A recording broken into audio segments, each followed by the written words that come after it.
देवेंद्र फडणवीस कितीही नकार देत असले तरी अखेर त्यांनाच दिल्लीला जावं लागणार आणि तेच देशाचे पुढचे शिक्षण मंत्री होणार. प्रल्हाद जोशी फक्त तात्पुरती व्यवस्था आहेत असा खळबळजनक दावा करण्यात आलाय. त्यामुळे धर्मेंद्र प्रधान गेले, प्रल्हाद जोशी आले, परंतु आता संजय राऊत म्हणत आहेत की खरी एंट्री अजून बाकी आहे.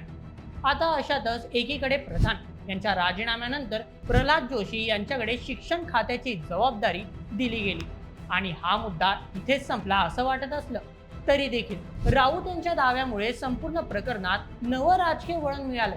राऊत फक्त एवढ्यावरच थांबले नाहीत, त्यांनी असा देखील दावा केला की मोदी शहांचा आदेश आला तर फडणवीसांना दिल्लीला जावंच लागेल. तर मग राऊत यांच्या दाव्यामागे नेमकं काय लॉजिक आहे? हे फक्त राजकीय विधान आहे, यामागे मोठ्या घडामोडींचे संकेत लपलेले आहेत आणि खरोखर प्रल्हाद जोशी तात्पुरते शिक्षण मंत्री आहेत का?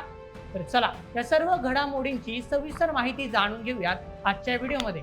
तर मित्रांनो, दिल्लीतील जंतर मंतरवर झालेल्या आंदोलनानंतर अखेर शिक्षण मंत्र्यांनी आपला राजीनामा दिला. यानंतर देशासह महाराष्ट्रातील राजकीय घडामोडींना मोठा वेग आल्याचे पाहायला मिळाले. कारण या राजीनाम्यानंतर लगेचच फडणवीसांच्या दिल्ली वारीने अनेक प्रश्न उपस्थित केले होते.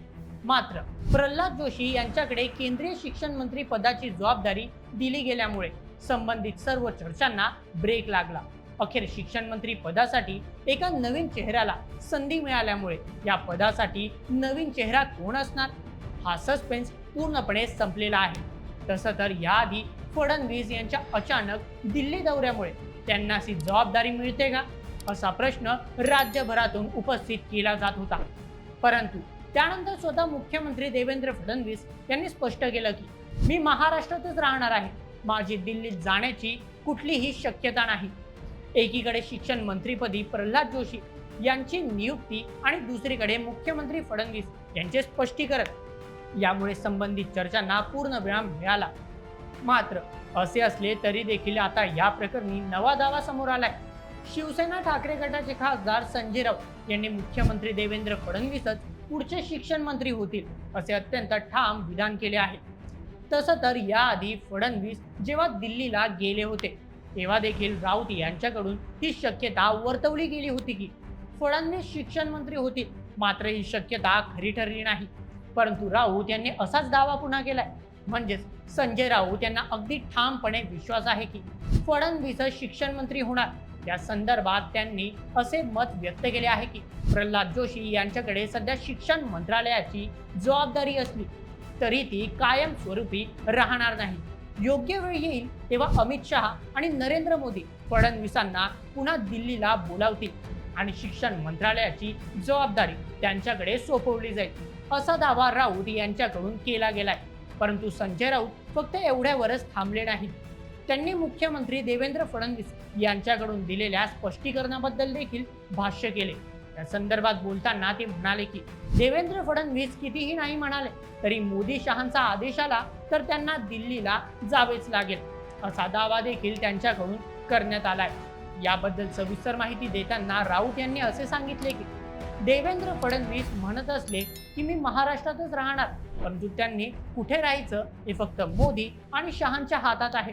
2022 मध्ये त्यांना इच्छा नसताना उपमुख्यमंत्रीपद स्वीकारावं लागलं होतं. तेव्हा देखील मोदी शहांचेच आदेश होते आणि आता देखील तेच निर्णय घेतील. त्यामुळे शिक्षण मंत्री पदावर प्रल्हाद जोशी यांची केलेली नियुक्ती हा फक्त तात्पुरता बंदोबस्त नाही असे देखील सांगितले गेले. मग आता प्रश्न उपस्थित होतो की राऊत यांनी केलेला हा दावा खरोखर सत्य होऊ शकतो का? तर चला आता या दाव्याच्या शक्यतेवर चर्चा करूया. फडणवीस यांचं संघटन कौशल्य आणि प्रशासकीय अनुभव आहे. त्यांनी महाराष्ट्राचे मुख्यमंत्री म्हणून काम पाहिले आहे. महाराष्ट्रात मुख्यमंत्री पदासोबतच गृहमंत्री आणि अर्थमंत्री यासारखी खाते देखील सांभाळली आहेत. म्हणूनच अशा अनुभवी नेत्याला भाजपकडून केंद्रात मोठी जबाबदारी दिली जाण्याची शक्यता वर्तवण्यात येत आहे. याआधी देखील अनेक वेळा फडणवीस यांना केंद्रात जबाबदारी मिळणार का अशी चर्चा अधूनमधून झाली होती.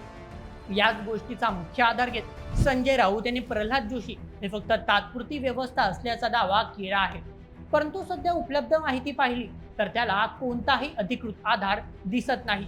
केंद्र सरकारकडून किंवा भाजपकडून देवेंद्र फडणवीस यांनी केंद्रीय शिक्षण मंत्री करण्याबाबत कोणतीही घोषणा करण्यात आलेली नाही. उलट धर्मेंद्र प्रधान यांच्या राजीनाम्यानंतर प्रल्हाद जोशी यांच्याकडे शिक्षण मंत्रालयाची जबाबदारी सोपवण्यात आली आहे. म्हणजेच सध्या संजय राऊत यांनी केलेला दावा हा त्यांचा राजकीय अंदाज किंवा राजकीय विधान म्हणूनच पाहिलं जात आहे, कारण त्याला दुजोरा देणारी कोणतीही अधिकृत माहिती अद्याप समोर आलेली नाही. मग नेमका प्रश्न पडतो की संजय राऊत यांनी अचानकपणे एवढा मोठा दावा का केला? राजकीय विश्लेषकांच्या मते विरोधी पक्ष अनेकदा सत्ताधारी पक्षाच्या संभाव्य निर्णयांवर भाष्य करत असतात. त्यातून राजकीय संदेश दिला जातो, चर्चा निर्माण केली जाते आणि सत्ताधाऱ्यांवर दबाव टाकण्याचाही प्रयत्न केला जातो. त्यामुळे संजय राऊत यांचे हे विधान फक्त राजकीय रणनीतीचा एक भाग असू शकतो. त्यामुळे या संपूर्ण प्रकरणात दोन गोष्टी स्पष्ट दिसतात. पहिली, प्रल्हाद जोशी सध्या शिक्षण मंत्री आहेत. दुसरी, देवेंद्र फडणवीस पुढचे शिक्षण मंत्री होणार. त्यामुळे हा दावा फक्त संजय राऊत यांच्याकडून करण्यात आलाय. त्याला केंद्र सरकारकडून किंवा भाजपकडून कोणतीही अधिकृत पुष्टी मिळालेली नाही. म्हणूनच आता हे पाहणं महत्त्वाचं असेल की राऊतांचा हा दावा पुढे खरा ठरतो की तो फक्त राजकीय चर्चेपुरताच मर्यादित राहतो. कारण भारतीय राजकारणात अशा अनेक चर्चा पुढे खऱ्या ठरू शकतात.